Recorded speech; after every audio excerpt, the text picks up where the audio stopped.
या शिव महापुराणाने कित्येक जीवांचा उद्धार झालेला आहे बाबा। या शिव महापुराणाने जीवनामधल्या जेवढ्या काही समस्या असतील ना, फक्त शिवनाम ऐकल्याने, शिव महिमा गायल्याने जीवनामधल्या सर्व पापांचा नाश झाल्याशिवाय राहणार आहे। फक्त ते शिवनाम कसं घ्यायचं, त्याची नियम काय आहे, या सर्वांचं निरसन शिवपुराणामध्ये आहे। 18 महापुराणापैकी 18 पुराणापैकी शिव महापुराण हे सर्वात श्रेष्ठ सांगितलेलं आहे बाबा। मग या शिव महापुराणाने कोण कोण तरलं, कोणाचा उद्धार झाला? कारण चमत्काराशिवाय नमस्कार नाही ना, नाही का? चमत्काराशिवाय नमस्कार कसा होईल?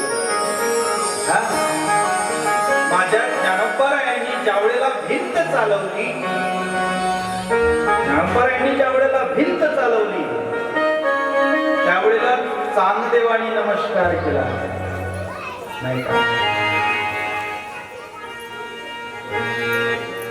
मग आता जीवाला प्रश्न पडलेला आहे,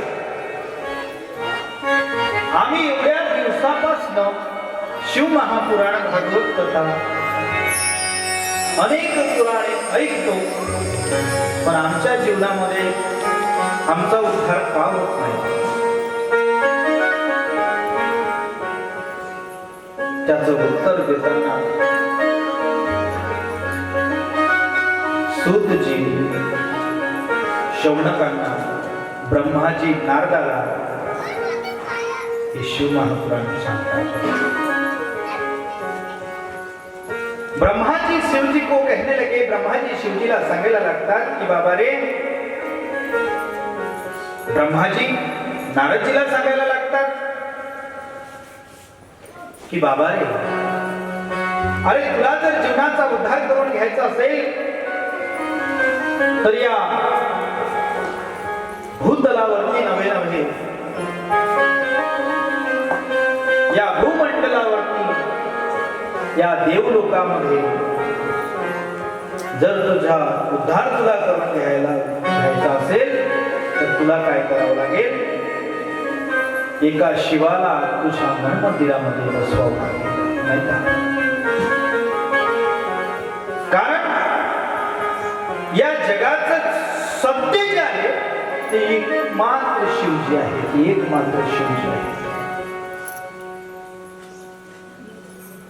तेव्हा नारदजी ब्रह्माजीचं दर्शन घेतात आणि ब्रह्माजीला नमस्कार करून पुन्हा विचारायला लागतात की बाबाजी, मेरा आपको बार बार नमस्कार है, मी तुमचा मानसपुत्र आहे, कृपा करून माझ्यावर कृपा करा ना।